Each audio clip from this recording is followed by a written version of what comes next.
Shri doctor Sudhanshu Trivedi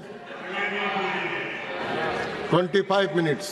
माननीय सभापति महोदय, मैं आज का प्रारंभ जो नेता प्रतिपक्ष जी ने शुरुआत की थी वहां से करना चाहूंगा। आज 16 दिसंबर है और आज के दिन भारत की ऐतिहासिक विजय का वो दिन है जिसके लिए मैं स्मरण करना चाहूंगा उन सभी पात्रों को जिन्होंने ऐतिहासिक विजय में बड़ी भूमिका निभाई, चाहे ढाका में पैराट्रूपर्स को लीड करने वाले जनरल जे जैकब या chief of the eastern command general Jagjit Singh Arora या भारत के चीफ उस समय सैम मानेकशॉ और श्रीमती इंदिरा गांधी।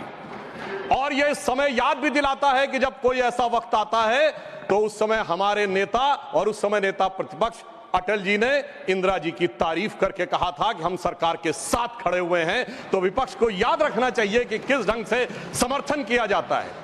परंतु मुझे एक याद आता है कि आज इंदिरा जी की आत्मा जहां कहीं भी होगी तो वो बड़ी अचंभित और स्तब्ध हो जाती होगी कि ये वही पार्टी है और ये वही परिवार है जिसके नेता के बारे में पाकिस्तान का पूर्व मंत्री फवाद चौधरी समर्थन करता है और ये वो है जो कहता था मैंने पुलवामा में घुस के मारा है, जिनके बारे में ख्वाजा आसिफ उनके रक्षा मंत्री समर्थन करते हैं, जिनके बारे में पूर्व प्रधानमंत्री उनके Imran Khan floor of the house पे बोलते हैं और सर जिनका नाम यूएन में उनके डोजियर में लिखा जाता है। तो मुझे लगता मैं इंदिरा जी को इन्हीं शब्दों में श्रद्धांजलि दे सकता हूं कि बूढ़ा वंश इंदिरा जी का उपजा ऐसा लाल, इज्जत सारी डुबो गई है ऐसा किया कमाल। अब मैं आगे कहना चाहता हूं सर, मगर एक इस सदन में जब हम 75 वर्ष के ऊपर एकत्र हैं तो शायद 75 वर्ष के इतिहास का वो सबसे ऐतिहासिक मौका था।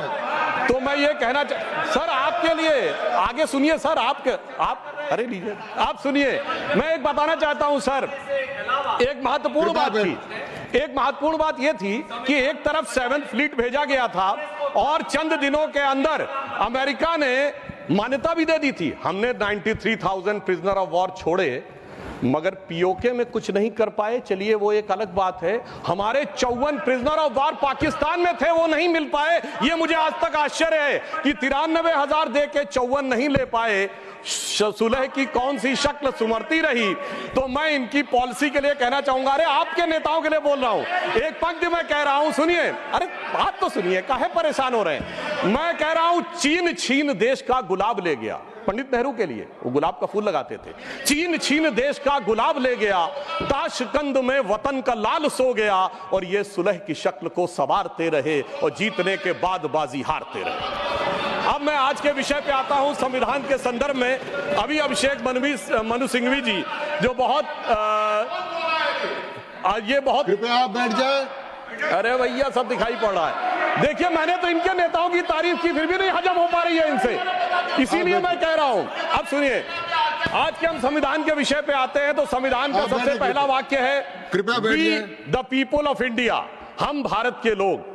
सभापति महोदय, अगर हम लोग और भारत इन 3 शब्दों का अर्थ समझ लें तो संविधान निर्माताओं का मूल भाव समझा जा सकता है। मगर अफसोस सर्वाधिक भ्रम इसी विषय को लेकर किया जाता है। अभी अभिषेक मनु सिंघवी जी ने बोला और कई वक्ताओं ने बोला कि ये बात का आशंका थी कि हम सरवाइव करेंगे कि नहीं डेमोक्रेसी में, मगर हम सरवाइव करने वाली बात नहीं। मैं आज के समय में अपने विपक्षी दलों से कहता हूं, पूरे ईस्टर्न हेमिस्फीयर में उठा के देखिए, बड़े देशों में sustainable absolute and vibrant democracy सिर्फ भारत है और जापान और ऑस्ट्रेलिया तो कॉन्स्टिट्यूशनल मोनार्की हैं। तो पूरे पूर्वी गोलार्ध में यदि देखा जाए तो absolute democracy, vibrant democracy, consistent democracy सिर्फ भारत है।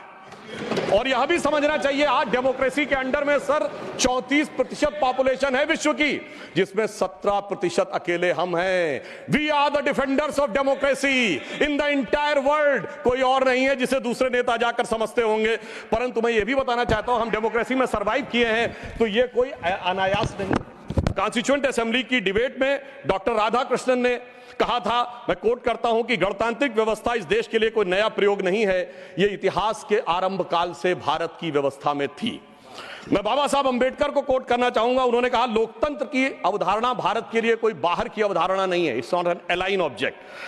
यह कोई अपरिचित चीज नहीं है, प्राचीन काल से भारत की व्यवस्थाओं में निहित थी। और उन्होंने बौद्ध संघों का उल्लेख किया। और मैं अपने सम्मानी मित्रों से कहना चाहता हूं, लोकतंत्र की व्यवस्था भारत में कहां से थी? 12वीं शताब्दी के कर्नाटक में भगवान वासवन्ना के अनुभव मंडपों को देखिए। चोल साम्राज्य में 8वीं और 9वीं शताब्दी में इलेक्टेड गांव के प्रतिनिधि होते थे, 6 कमेटियां होती थी जो इलेक्टेड ढंग से काम चलाती थी। उसके पीछे जाइए तो वैशाली का गणराज्य, जिसका उल्लेख हमारे जदयू के अध्यक्ष जी ने भी किया, और उसके पीछे जाइए तो वैदिक काल में सभा और समितियां बैठकर इसी लोकतांत्रिक व्यवस्था के तहत कार्य किया करती थी। तो बाबा साहब अंबेडकर जो ड्राफ्टिंग कमेटी के चेयरमैन थे, अगर उन्होंने इन सारी परंपराओं के चित्र उसमें रखे हैं, इसका अर्थ हुआ कि भारत की डेमोक्रेसी मूल रूप में वहां से आती है। वैसे मैं एक और चीज कोट कर दूं, भारत रत्न पूर्व राष्ट्रपति डॉक्टर प्रणब मुखर्जी जी ने भी जून 2018 में आरएसएस हेडक्वार्टर पे अपने भाषण में कहा था कि भारत ही लोकतंत्र का मूल है और वैशाली का गणराज्य विश्व का पहला गणराज्य था। अब मैं बताना चाहता हूं कि हम भारत कैसा है, क्योंकि हमारे विरोधी लोगों को थोड़ा विदेश की बात ज्यादा समझ में आती है, तो देश क्या कहता है उससे ज्यादा समझिए विदेश क्या कहता है। और मैं सिर्फ 2 ही बड़े लोगों के नाम लूंगा। चाइना, मैं कहता हूं कोई भी जाके चेक करे, चाइना में एंशिएंट चाइनीज में भारत का नाम क्या है? ट्यान जाओ, TIANZHOU। जाओ शब्द वहां पर केंद्र के लिए प्रयोग होता है, जैसे हमारी भारत में पुर, जयपुर, नागपुर, कानपुर वगैरह वगैरह। अब टियान जाओ अगर आप जाके आज सर्च करेंगे तो विकिपीडिया में कुछ उन्होंने घपला कर रखा है, सीधे सीधे लिख के नहीं आता, पर चाइनीज भाषा की डिक्शनरी में जाइए, TIN टियान का अर्थ है हेवन और जाओ का अर्थ है केंद्र। तो चाइना के एंशिएंट में माना जाता था भारत क्या है? It is the centre of haven.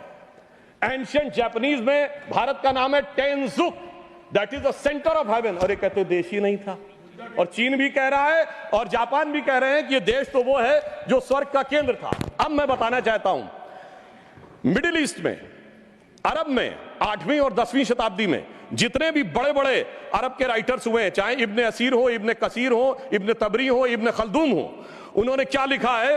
अजीदुल रिहल ul इलामीन bill इलादुल हिंद, यानी when I look towards the India the cool breeze of knowledge comes to us. तो इधर का भी, पूरब का भी बता दिया, पश्चिम का भी बता दिया, मगर हम क्या करें? ऑर्थर शोपेनहावर ने लिखा इंडिया के लिए कि यहां पर product of highest human wisdom की उपनिषदिक फिलॉसफी आई है। ये हमारा देश था, मगर अफसोस आज भी लोग ये कहते हैं कि जब माननीय प्रधानमंत्री जी ये कहते हैं कि Bharat is a mother of democracy, तो ये संविधान की मूल भावना के अनुरूप कहते हैं, मगर अभी भी कहीं कहीं लोगों को डिफेंडर्स ऑफ डेमोक्रेसी कहीं और से नजर आते हैं। इसलिए हमारे इस देश के लिए सभापति महोदय क्या कहा जाता था? गायन्ति देवः किल गीत कानी धन्यास्तुते भारत भूमि भागा स्वर्गापवर्गास्पद भाग हेतु भवंति भूयः पुरुषा स्वरत्वात्। अर्थात ये भारत भूमि धन्य है, देवता जिसकी स्तुति में गीत गाते हैं, क्योंकि स्वर्ग में रहने के बाद भी मनुष्य के रूप में जन्म लेने को यहां लालायित रहते हैं, क्योंकि हम मोक्ष भूमि है।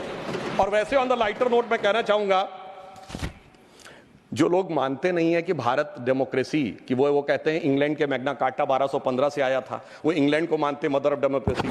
तो सभापति महोदय मैं कहना चाहूंगा कि इंग्लैंड के पूर्व प्रधानमंत्री की मदर इन लॉ हमारी इसी सदन की सदस्य हैं, तो मदर ऑफ डेमोक्रेसी ना मानो तो mother in law of democracy ही मान लेना चाहिए।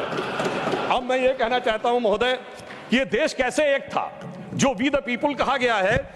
मैं बताना चाहता हूं कि जब माननीय प्रधानमंत्री जी ने श्री राम जन्मभूमि का उद्घाटन करना था, तो उससे पहले वो दक्षिण के जिन मंदिरों में गए थे उसमें से एक तमिलनाडु का श्रीरंगम मंदिर है।